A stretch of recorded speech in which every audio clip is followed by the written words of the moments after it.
Bonjour à toutes, bonjour à tous. Nous allons débuter donc notre webinaire intitulé Auditer votre BDES face aux dernières évolutions légales et jurisprudentielles, proposé par BDES Online et les éditions Tissot.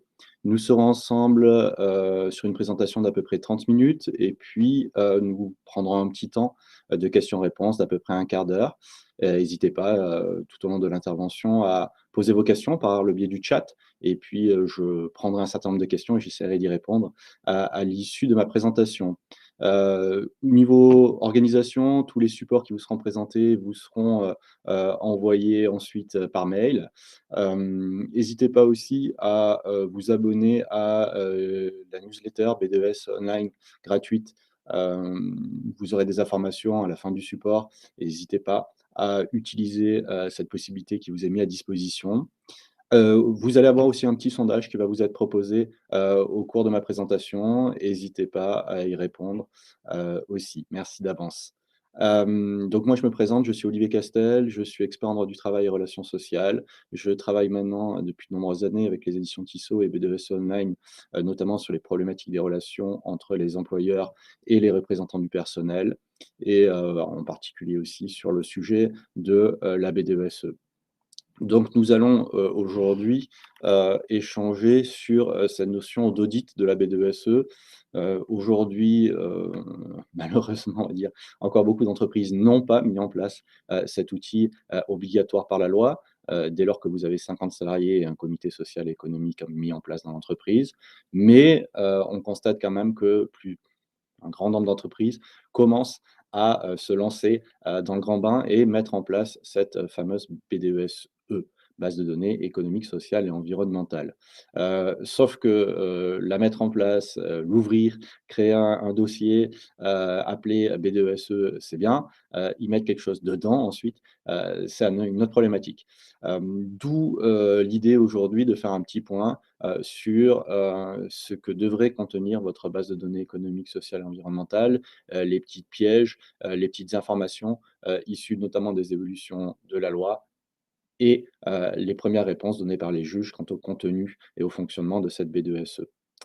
Alors, on va travailler sur 4, enfin 4 points plus un cinquième dont on a déjà pas mal discuté sur des précédents webinaires. La première partie sera sur la question de l'adéquation entre le contenu de la base et les obligations de consultation incombant à l'employeur face au comité social et économique.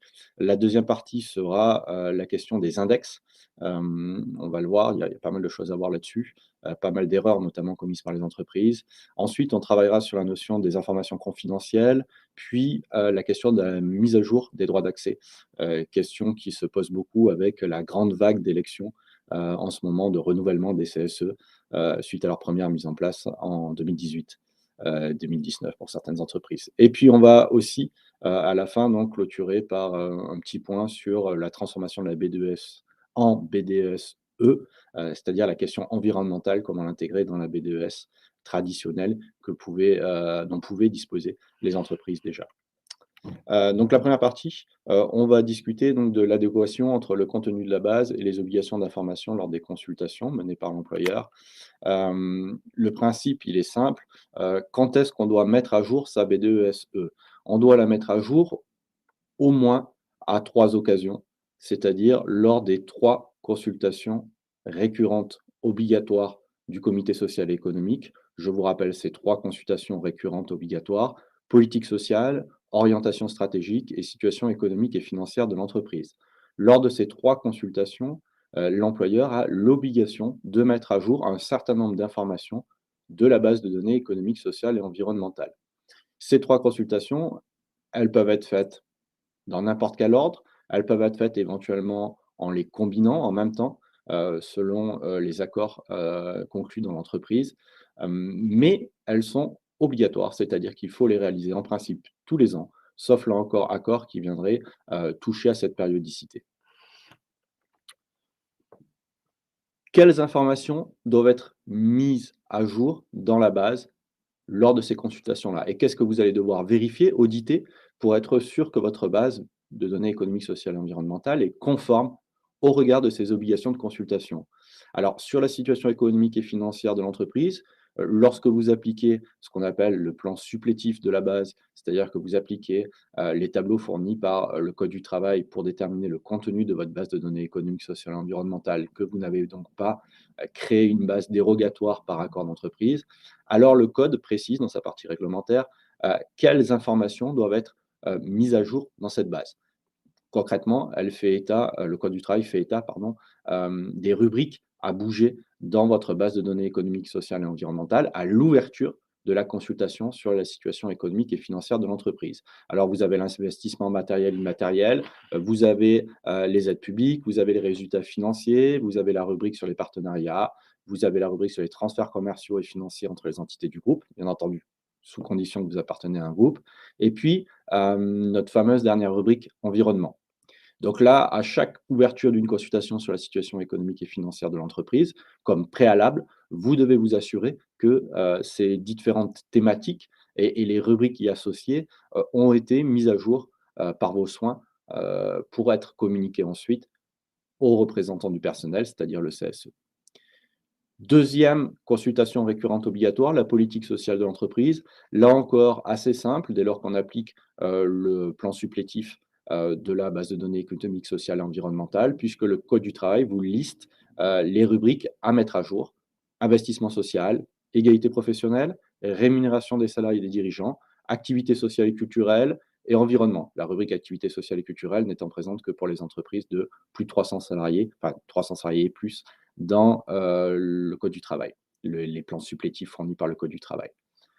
Donc là, la politique sociale et situation économique et financière, il est très simple de vérifier si vous remplissez vos obligations, dès lors que le Code du travail vous précise bien quelles sont les rubriques à mettre à jour. Donc il est assez facile de vérifier, par exemple, que les données sur les effectifs que vous avez communiquées dans votre base datent de 2021. Si les dernières données figurant en date de 2021, automatiquement, votre base de données économique, sociale et environnementale, elle n'est pas à jour et elle ne permet pas, normalement, de consulter les élus du personnel sur la politique sociale de l'entreprise. Autre et dernière consultation récurrente obligatoire, les orientations stratégiques. Alors celle-là, elle pose problème, pourquoi? Parce que la loi, le Code du travail tel qu'il est rédigé actuellement, ne liste pas les rubriques à mettre à jour vis-à-vis de cette consultation récurrente obligatoire. Si on se réfère à tout l'historique qui a précédé à la création de la base de données économique, sociale et environnementale, l'idée à l'origine était que justement, l'ensemble des données de cette base-là permettait une consultation sur les orientations stratégiques. Et il y avait un lien direct entre création d'une consultation sur les orientations stratégiques et création de la base de données économique, sociale et environnementale qui s'appelait à l'époque la base de données unique notamment. Donc, si on se réfère à l'historique, on pourrait penser que dès lors que vous ouvrez les consultations sur les orientations stratégiques, il faudrait en réalité mettre à jour l'ensemble des données figurant dans la base, avec en plus la notion particulière liée aux orientations stratégiques, qui est que vous devez fournir les données, les mettre à jour par rapport aux données que vous connaissez, et fournir des perspectives sur 3 ans.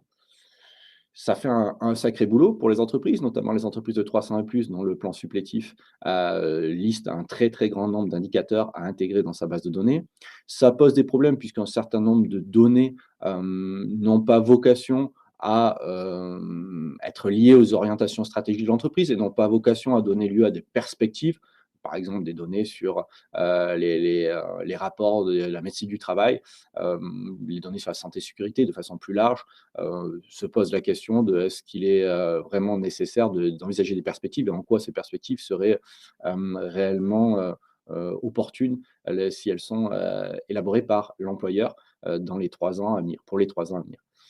Donc, se pose la question de qu'est-ce qu'on doit réellement mettre à jour lorsqu'on ouvre les consultations sur les orientations stratégiques. Et là-dessus, on manque très clairement de décisions de justice, de décisions de la Cour de cassation qui viendraient arbitrer sur quoi mettre à jour lors de l'ouverture de cette consultation. À mon sens, il faut faire une analyse fine en réalité des données et regarder quelles sont les données qui réellement impactent les orientations stratégiques en se basant justement sur les petits éléments donnés par le Code du travail sur le contenu des informations à transmettre par le biais des orientations stratégiques. Donc là, on ne regarde pas ce qui est prévu pour la base de données économique et sociale, mais bien ce qui est prévu dans le code pour la consultation sur les orientations stratégiques. Et donc, à mon sens, il va falloir veiller à fournir des éléments à jour et des perspectives sur l'effectif, la formation, la sous-traitance, la GPEC et les perspectives économiques et financières. C'est à mon sens un minimum. Si votre base de données n'est pas à jour vis-à-vis de ces différents éléments d'information, alors on pourra considérer que les élus ne sont pas à même de rendre un avis sur les orientations stratégiques. Donc attention, cette problématique des orientations stratégiques, elle est un peu plus complexe que les consultations sur la politique sociale et la situation économique et financière, puisque se pose la question de l'étendue de la mise à jour, assez facile à analyser pour la situation économique et financière, la politique sociale, très difficile actuellement compte tenu de l'état du droit pour la consultation sur les orientations stratégiques. Quel risque justement si on ne met pas à jour la base de données économique, sociale et environnementale? Donc là encore, on a des certitudes et puis on navigue à vue juridiquement sur un certain nombre de points. La certitude, c'est que les élus, dès lors que vous avez ouvert une consultation officiellement à l'ordre du jour, procédure d'information, consultation sur la situation économique et financière, par exemple, et qu'ils constatent que vous n'avez pas mis à jour les données nécessaires dans la base de données économique, sociale et environnementale, peuvent décider de bloquer la procédure en saisissant le tribunal judiciaire et exiger que vous leur transmettiez dans les plus brefs délais les informations requises, avec possibilité de condamnation d'astreinte. On a des décisions de justice qui ont été jusqu'à condamner les entreprises à 5 000 € par jour de retard pour la remise des informations imposées par le juge. Donc ça, c'est la première notion. On peut même obtenir, côté élu, un décalage de la date limite pour rendre les avis vis-à-vis de ces différentes consultations récurrentes obligatoires. Normalement, on a un avis à remettre dans le délai d'un mois, qui peut être prolongé selon le fait que les élus décident de faire appel ou non à un expert ou à plusieurs experts. Là-dessus, cette possibilité de prolongation du délai, elle n'est pas automatique. Ce seront les élus à le demander au juge et il faut que le juge accepte de prolonger le délai compte tenu de la négligence de l'employeur quant aux informations transmises aux élus. Donc ça, c'est le premier risque pour l'entreprise, c'est la saisie du tribunal judiciaire par les élus pour faire respecter leurs droits à information. Deuxième risque, le risque classique en matière de représentant du personnel lorsque vous ne respectez pas le code du travail, c'est le délit d'entrave. Donc là, on sera sur du délit d'entrave au fonctionnement régulier du CSE, avec un risque contre l'entreprise d'une condamnation à payer une amende allant jusqu'à 7 500 €. Donc ça, c'est le risque classique qu'on connaît bien lorsqu'une entreprise ne respecte pas les droits du CSE. Et puis, va se poser la question, est-ce que si un avis est quand même rendu, que le délai de remise de l'avis est arrivé à échéance et que les élus éventuellement n'ont pas rendu d'avis, est-ce qu'on peut revenir dessus, cet avis, en arguant du fait que des informations manquaient à l'origine lors de l'ouverture de la consultation? Alors là, plusieurs décisions de justice ont en ce moment affirmé que non. Il n'y avait pas de rétroactivité possible, c'est-à-dire que c'est aux élus d'agir rapidement avant le terme du délai pour la remise de l'avis pour bloquer la procédure, obtenir les informations nécessaires. S'ils n'agissent pas dans le délai requis, alors une fois la procédure de consultation achevée, on n'aura pas de rétroactivité, on ne pourra pas obtenir que l'employeur réouvre la procédure de consultation. Donc ça, c'est un élément important à garder en tête. C'est une protection, on va dire, pour l'entreprise. C'est aussi un encouragement donné aux élus à vite saisir la justice lorsqu'il y a des manquements, selon de quel côté on se place. Voilà sur cette première partie. Donc attention à bien auditer, hein, lorsque vous ouvrez les grandes consultations, c'est l'occasion, c'est la parfaite occasion de vérifier et de remettre un peu à jour les différentes données figurant dans votre base de données économique, sociale et environnementale. Je rappelle que face au juge, le simple fait d'avoir une base de données suffira pas à le convaincre que vous avez rempli vos obligations. Il va vouloir que vous communiquiez sur le contenu. On a de plus en plus de CSE qui font appel à des experts pour auditer leur BDESE et déterminer notamment le pourcentage de données manquantes ou complétées par l'employeur. Petit rapport qui est ensuite envoyé au juge en cas de contentieux pour démontrer que l'employeur ne respecte pas ses obligations en matière de consultation et d'information préalable à la consultation.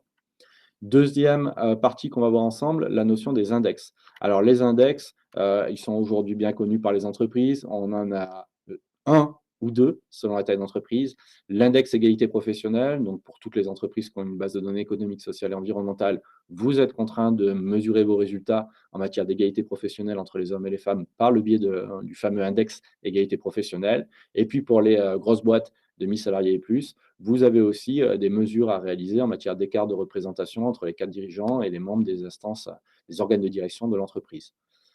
Ces deux index-là vont nécessiter de compléter la base de données économique, sociale et environnementale chaque année. Lorsqu'on a réalisé les mesures, il va falloir intégrer les résultats dans la base de données économique, sociale et environnementale. Je fais une petite aparté. Vous êtes à jour des avancées sur le projet de loi de financement rectificatif de la sécurité sociale pour 2023, appelé aussi maintenant projet de loi sur les retraites, qui crée un nouvel index appelé index sur les seniors. Alors cet index sur les seniors va nécessiter de mesurer un certain nombre de choses. Pour l'instant, la loi ne le dit pas, elle renvoie à un décret, qui devra donner donc des informations sur l'emploi des seniors dans l'entreprise. Cet index-là, il doit être normalement, si la loi est bien promulguée jusqu'au bout et diffusée sur le journal officiel, elle devra être mise en application dès le 1er novembre 2023 pour les entreprises de 1000 salariés et plus, et puis au 1er juillet 2024 pour les entreprises de 300 salariés et plus. Pour l'instant, on ne sait pas si les informations devront figurer sur la base de données économique, sociale et environnementale. Il y a de grandes chances, vu que pour l'index égalité professionnelle et la mesure des écarts de représentation, on doit transmettre les informations côté employeur par le biais de la BDESE. Il est fort logique que pour l'index senior, ce soit exactement la même chose. Toutefois, pour l'instant, ce n'est pas précisé, ça sera encore un décret sûrement qui viendra donner cette information-là. Donc, stand-by là-dessus, pas de données particulières à communiquer sur l'index senior à l'heure actuelle. Par contre, il va falloir se tenir au courant, bien entendu, de la publication du décret, parce que si les décrets arrivent très vite, pour les grandes entreprises de 1000 et plus, l'échéance prévue par la loi actuellement est au 1er novembre, donc ça va arriver rapidement, et il va falloir vite s'adapter et vite intégrer ensuite les différentes données nécessaires dans la base de données économique, sociale et environnementale. Donc voilà l'aparté sur l'index sur les seniors. On se consacre pour l'instant sur les deux index, l'index et la mesure des écarts de représentation qui existent bien actuellement dans les entreprises. La question qui se pose, les différentes données qu'il va falloir communiquer aux élus, où je les mets dans la base de données économique, sociale et environnementale. Là, la loi ne dit rien. Elle dit juste, vous devez intégrer les données dans la base de données économique, sociale et environnementale. Libre à vous de voir où vous les mettez. Donc un accord d'entreprise que vous aurez négocié sur le contenu de la BDSE peut venir fixer et créer des dossiers, des rubriques, et c'est souvent le cas d'ailleurs, des rubriques qui vont héberger spécifiquement les données sur l'index égalité homme-femme et l'index, les mesures de représentation, des écarts de représentation des cas dirigeants. Donc ça, tout à fait possible, créer des sous-rubriques. On peut éventuellement aussi utiliser la thématique sur l'égalité professionnelle qui est déjà présente dans le plan supplétif de la base de données économique, sociale et environnementale et venir rajouter une sous-rubrique dédiée à l'index égalité pro ou une sous-rubrique dédiée aux écarts de représentation. C'est aussi une possibilité. Alors, vous avez une totale liberté dans votre mode de présentation. La seule nécessité, c'est qu'on retrouve bien quelque part, y compris éventuellement dans plusieurs rubriques différentes, les informations exigées liées à la publication de l'index égalité pro chaque année et liées à la mesure des écarts de représentation lorsque votre entreprise est contrainte de réaliser cette mesure. Euh, Attention, certaines entreprises se contentent d'un minimum en affichant juste la note finale qu'ils ont eue au niveau de l'index égalité pro. La note finale, c'est un élément, oui, qu'il va falloir communiquer aux élus, mais ce n'est pas le seul. Vous avez toute une liste d'informations à transmettre. Cette liste, elle est donnée par la loi et par le Code du travail qui va vous lister, notamment en matière d'index égalité pro, la nécessité de communiquer sur la méthodologie et le contenu des indicateurs, sur le niveau de résultats obtenus, à la fois la note finale globale, mais aussi la note pour les différents indicateurs que vous avez pu mesurer. Il va falloir aussi préciser comment sont publiés les résultats dans l'entreprise, donc normalement site internet, si vous n'avez pas de site internet, diffusion auprès des salariés. Vous avez aussi, selon votre note, à donner des informations sur les mesures de correction et les objectifs de progression pardon, que vous allez devoir arrêter pour chaque indicateur.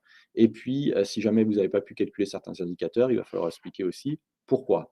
Donc, ça fait toute une liste d'informations en matière d'index égalité pro à intégrer dans votre base de données économique et sociale et environnementale et qui doit figurer automatiquement. C'est-à-dire qu'à l'heure actuelle, dans toute votre base de données économique, sociale et environnementale, il doit y avoir ces informations-là pour les données issues de l'année 2022. Voilà. En matière d'écart de représentation, la logique est la même. Toute une liste d'informations à communiquer, à la fois sur l'entreprise, les années calculées, la date de la période de référence des 12 mois consécutifs pour faire la mesure, les données permettant de comparer les pourcentages, etc. Les motifs expliquant pourquoi on n'a pas pu calculer certains, où c'est qu'on publie ça au niveau des modalités, les objectifs, les mesures de correction, etc. Donc à peu près la même liste que pour l'index égalité pro. On va juste préciser un peu plus les informations à communiquer, notamment sur la diffusion des résultats. Mais la liste est grosso modo la même. Donc là encore, pour les entreprises de 1000 salariés plus qui sont contraints de calculer les écarts de représentation, il est assez facile de vérifier que vous avez respecté ou non vos obligations dans la B2SE. Un simple audit permet de croiser est-ce que ces informations-là figurent ou pas dans une ou plusieurs rubriques de votre base de données. Si jamais une seule de ces informations-là manque, vous n'avez pas respecté vos obligations d'information vis-à-vis du CSE. Quel est le risque juridique? Alors là, on n'a pas de décision de la Cour de cassation à l'heure actuelle sur ce point-là. Délit d'entrave, c'est sûr. Vous risquez un délit d'entrave. Est-ce que le fait de ne pas avoir publié ces informations-là peut aboutir à ce qu'on considère que vous n'avez pas respecté vos obligations sur l'index et donc vous condamnez à la pénalité financière prévue lorsque vous ne remplissez pas vos obligations en matière d'index ou d'écart de représentation? Voilà, pour l'instant, on ne sait pas. Il va falloir attendre un éventuel contentieux et voir ce que les juges en diraient sur l'ampleur de la faute et les conséquences d'une faute commise dans l'information liée à l'index ou aux écarts de représentation. La protection des informations confidentielles, troisième partie qu'on va voir ensemble. Par le biais de la B2SE, donc, vous allez transmettre des informations à vos élus. Ces informations-là, on le rappelle, normalement, elles sont destinées à l'ensemble des salariés. L'idée étant que vous transmettez d'abord les informations aux élus qui, eux, ensuite, iront diffuser cette information-là vis-à-vis de l'ensemble de leurs collègues. Question qui est souvent posée, est-ce que je peux empêcher les élus de parler aux collègues des différentes informations figurant dans la base de données économique, sociale et environnementale? La réponse, elle est simple, c'est non, sauf informations figurant dans la base de données économique, sociale et environnementale qui présenteraient une nature particulière qui permettrait de leur appliquer des règles d'obligation de confidentialité ou d'obligation de secret professionnel. Si jamais certaines informations respectent bien le champ juridique permettant de les considérer comme soumises à une obligation de confidentialité ou de secret professionnel, alors là, oui, il est possible de demander aux élus de ne pas en parler aux autres salariés. Et si jamais l'élu ne respecte pas cette interdiction, alors il pourra être sanctionné sur le plan disciplinaire. La Cour de cassation a récemment rappelé ce principe dans une décision du 15 juin 2022. Comment on identifie les informations soumises à obligation de discrétion et le secret professionnel? Le secret professionnel, c'est simple, c'est les procédés de fabrication. En formation, j'ai l'habitude d'utiliser l'exemple de la recette du coca. Vous avez la recette du coca, vous n'allez pas l'afficher de partout et la partager avec tout le monde. C'est un secret d'entreprise. Ce secret d'entreprise, si jamais il figure dans la B2SE, les élus n'ont pas le droit de l'évoquer. La plupart du temps, la question ne se pose pas, les secrets de fabrication ne figurent pas dans des BDESE et donc pas de problème là-dessus. Par contre, on a aussi les articles du Code du travail qui parlent de l'obligation de discrétion à l'égard des informations revêtant un caractère confidentiel et présentées comme telles par l'employeur. Là, on parle notamment des données économiques et financières de l'entreprise, les données prévisionnelles, hein, pas les données arrêtées, publiées, ce qu'on peut retrouver sur les différents sites des greffes des tribunaux de commerce. On parle bien de données pour l'instant prévisionnelles. Ces données provisionnelles-là, vous pouvez demander à ce que les élus respectent une confidentialité dessus. La réserve, c'est qu'il faut bien présenter ces informations comme confidentielles aux élus et leur indiquer pendant combien de temps vous souhaitez qu'elles demeurent confidentielles. Par exemple, pour les données économiques prévisionnelles, vous pouvez demander à ce qu'elle reste confidentielle jusqu'à ce que les comptes soient définitivement arrêtés et donc fixer une date en fonction de la clôture de votre exercice comptable. Pas bien compliqué à mettre en œuvre, mais souvent totalement négligé par les entreprises qui oublient cette notion-là. Et si vous précisez pas la durée de l'obligation de confidentialité, en réalité, il n'y en a pas. Vous ne pourrez pas sanctionner les élus si vous leur indiquez pas que telle information est confidentielle et qu'ils doivent respecter une certaine durée de discrétion vis-à-vis de cette information-là. Donc attention à bien énoncer ça. Vous pouvez le mettre directement dans la B2SE, vous pouvez le mettre dans un ordre du jour de réunion plénière du CSE en disant attention, les informations figurant dans telle ou telle rubrique sont soumises à une obligation de discrétion pendant une durée de. Mais pensez à faire apparaître cette notion-là quelque part. Le plus courant est à l'ouverture de l'accès à la B2SE de transmettre au salarié un document, une note de service qui lui rappelle ses obligations de confidentialité et de discrétion. Cette note de service, elle ne pose pas de difficulté juridique particulière. Attention, elle ne suffit pas à protéger si l'employeur ne donne pas notamment les durées maximales de respect de l'obligation de discrétion. Donc attention, cette note, elle a un intérêt, notamment dissuasif, notamment préventif, mais ce n'est pas une réponse à toutes les situations que vous allez rencontrer. D'autre part, là encore, le fait de mettre du confidentiel de partout ne va pas forcément protéger l'entreprise. On a de plus en plus d'entreprises qui optent pour une pratique un peu limite, qui est de faire apparaître un marquage confidentiel sur l'intégralité des documents de la B2SE qui seraient imprimés par les élus. Euh, on se rapproche là très fortement du délit d'entrave, puisque des informations, par exemple, sur l'effectif, ne sont absolument pas de nature confidentielle et on ne peut en aucun cas considérer qu'elles le sont. Et sanctionner un salarié qui viendrait expliquer à ses collègues qu'à l'heure actuelle, il y a 200 CDI et 100 CDD. Or, on retrouve sur les tableaux des effectifs, dans certaines entreprises, le beau liseré confidentiel sur toutes les impressions qui seraient faites par les utilisateurs de la base de données économique, sociale et environnementale. Donc attention avec cette pratique. Oui, pas de problème pour mettre en place ça sur les documents qui présentent réellement une nature confidentielle. Maintenant, l'appliquer sur l'intégralité de la base, ça crée un risque juridique si demain un inspecteur du travail vient contrôler le contenu de la base et son fonctionnement ou qu'un contentieux éclate avec les élus, ça pourrait remettre en cause les pratiques et faire obtenir la condamnation de l'entreprise à minima un délit d'entrave.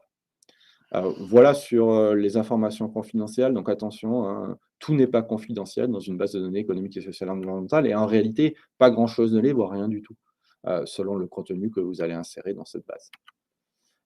Mise à jour des droits d'accès, on va aller très vite sur cette problématique-là. Elle est logique, elle est simple. À aujourd'hui, on a beaucoup de CSE qui se sont renouvelés en 2022, qui continuent à se renouveler en 2023, compte tenu de la date de création des CSE suite aux ordonnances Macron en 2017 et sur la grande majorité des entreprises qui optent pour une durée de mandat de 4 ans.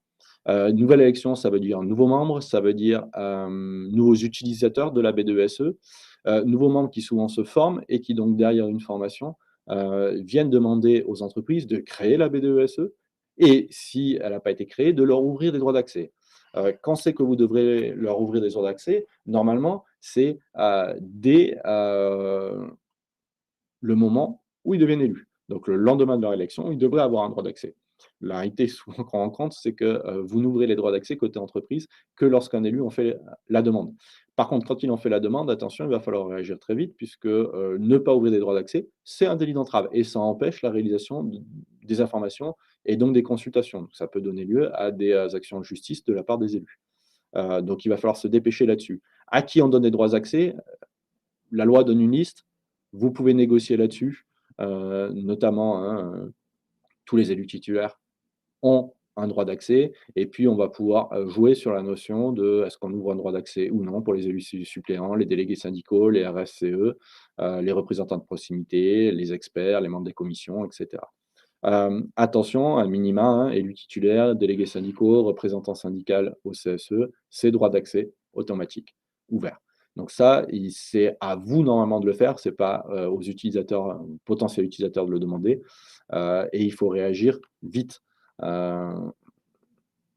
On va pouvoir attendre un peu, si jamais il faut qu'il y ait des aspects techniques qui nécessitent de récupérer un mot de passe auprès, ouvrir des droits d'accès auprès, d'un d'un site tel que B2S Online, et ensuite de les diffuser auprès des utilisateurs. Mais, ces modalités sont très rapides en réalité, normalement, et donc vous n'allez pas pouvoir justifier d'attendre 6 mois avant de donner un droit d'accès à un utilisateur. Donc attention, il va falloir aller normalement très vite et il va falloir être, volontaire là-dessus, ouvrir le droit d'accès à tous les nouveaux membres du CSE sans attendre forcément qu'ils vous le demandent.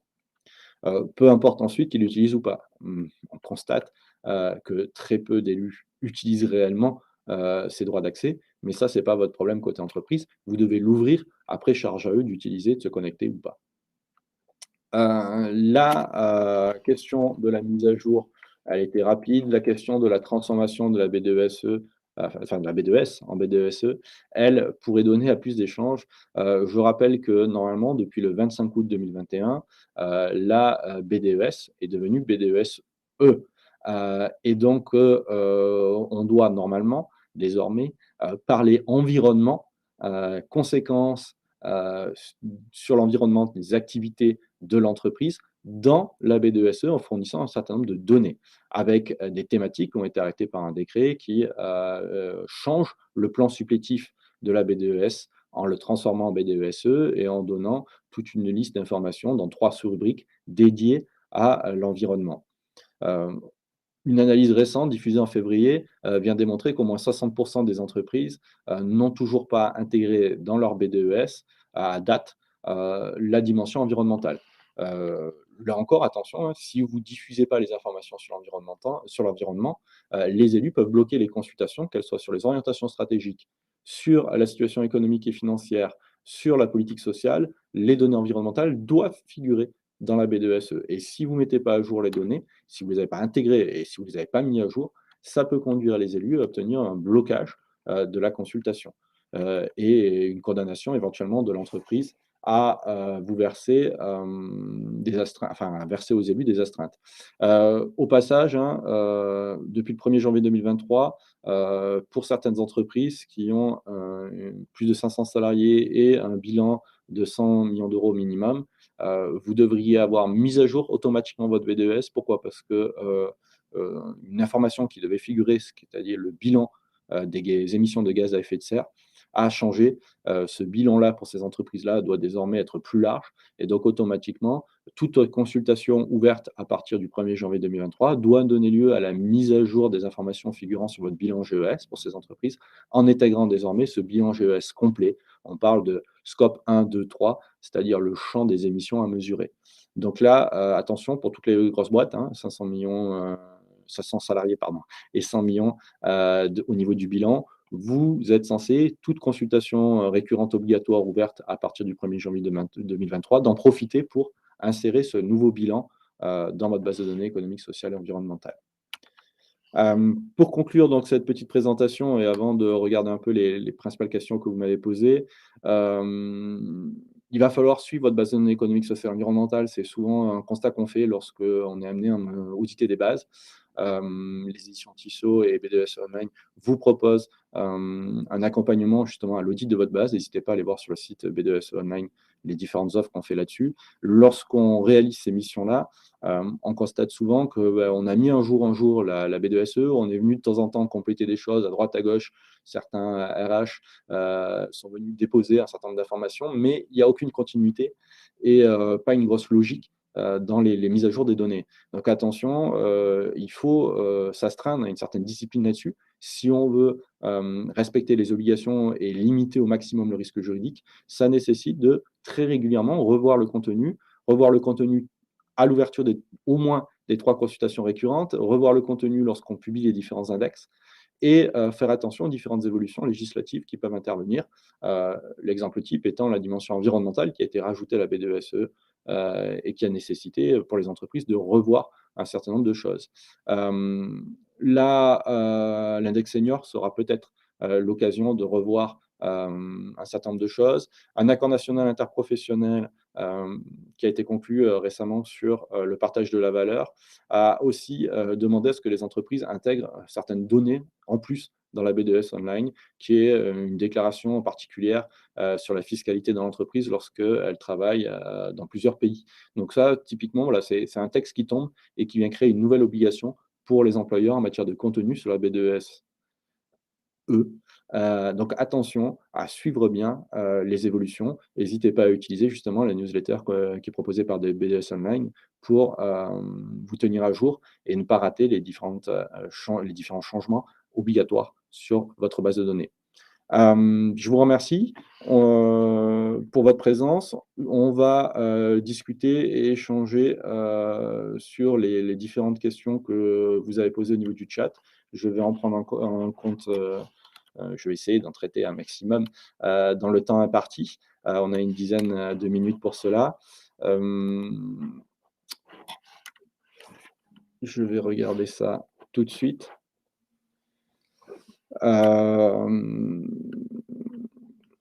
Alors, question qui m'a été posée. Est-ce qu'il y a un calendrier particulier pour la consultation des orientations stratégiques par rapport aux deux autres consultations récurrentes, c'est-à-dire la consultation sur la politique sociale et la consultation sur les orientations, pardon, sur les situations économiques et financières de l'entreprise. Donc non, il n'y a pas de calendrier obligatoire entre les 3 consultations récurrentes obligatoires. Vous avez la possibilité d'en faire une d'abord, l'autre ensuite, peu importe. La seule obligation, c'est qu'il faut le faire, sauf accord particulier, sur une périodicité mensuelle, enfin, sur une périodicité annuelle, donc renouveler chaque année ces consultations-là. Il est tout à fait possible, désormais, le code du travail vous donne la possibilité de négocier sur justement le calendrier de ces consultations, éventuellement d'en fusionner, c'est-à-dire de les faire en même temps pour 2 ou 3 de ces consultations. Il est possible de fixer un calendrier, là, à imposer en disant, bah, par exemple, tous les mois de février, on discutera politique sociale, tous les mois de juin, de situation économique et financière, et tous les mois d'octobre, d'orientation stratégique. Ça, c'est possible de le fixer dans le marbre par accord d'entreprise. Sinon, c'est plus les habitudes de l'entreprise qui font que voilà, on aborde tel sujet à tel moment de l'année. Aucun problème, la loi ne vous impose pas un calendrier particulier. Est-ce que ça suffit de déposer un support de consultation dans la BDESE? Non. Non, sauf si vous avez négocié un accord particulier sur le contenu de la base de données économiques, sociales et environnementales. Si vous appliquez ce qu'on appelle le contenu supplétif prévu par le Code du travail, faute d'accord, vous ne pouvez pas vous contenter de déposer un support global, par exemple, tout un document que vous avez élaboré sur la situation économique et financière, vous ne pouvez pas le déposer comme ça dans la base. Vous allez devoir répartir les informations dans les différentes rubriques et sous-rubriques imposées par le Code du travail. C'est tout l'intérêt de la BDESE et de cet outil-là, c'est de permettre aux salariés justement de suivre l'évolution de certains indicateurs sans avoir à chaque fois à relire l'intégralité d'un document qui vaut pour une année donnée. Donc n'hésitez pas, si vous ne connaissez pas la solution BDES Online, à demander une présentation. Vous verrez justement comment est découpé l'outil proposé par BDES Online, justement pour découper les différentes rubriques et les insérer comme ça. D'où l'utilité, notamment par le biais de la DSN, d'utiliser les passerelles qui peuvent aider à remplir les différents indicateurs sans forcément réaliser un rapport. Vous n'avez pas d'ailleurs à réaliser de rapport particulier désormais lors des consultations. Vous devez uniquement remplir les données. Pas besoin de refaire en plus tout un support pour chaque consultation que vous allez mener. Quand est-ce qu'on doit parler environnement? Ben, on l'a vu ensemble, on doit parler environnement tout le temps.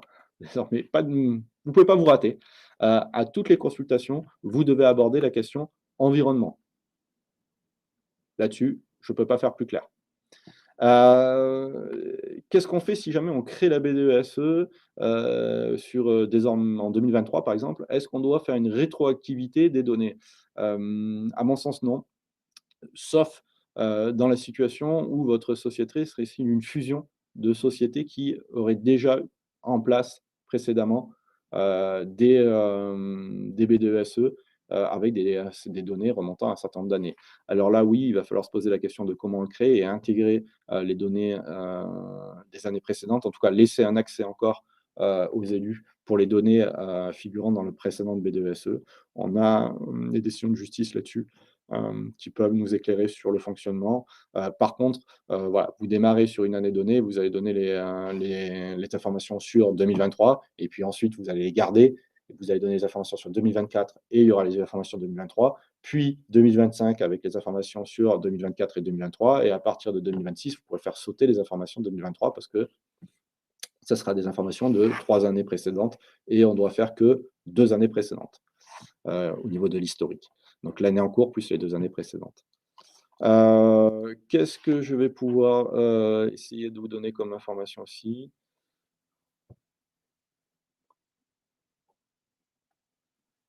Qu'est-ce qui se passe si, le CSE ne donne pas d'avis? Alors s'il ne donne pas d'avis à l'issue du délai, attention à ce qu'ils ont saisi les juges ou non et qu'est-ce qu'ont dit les juges? Notamment, vis-à-vis des obligations d'information, intégrées dans la BDESE. Si, il n'y a pas eu de saisine de juge, une fois le délai, atteint, l'employeur peut considérer que, les élus ont exprimé un vote défavorable et arrêter la consultation. Voilà. Après, c'est un choix de l'employeur. L'employeur peut accorder un délai supplémentaire, continuer les discussions avec les élus, mais il peut aussi, si par exemple il y avait un délai d'un mois qui s'appliquait par défaut, dire au bout d'un délai d'un mois, bah voilà, les discussions s'arrêtent, vous n'avez pas exprimé d'avis. Moi, je considère que vous avez voté défavorablement et maintenant on attaque un autre sujet au niveau du CSE.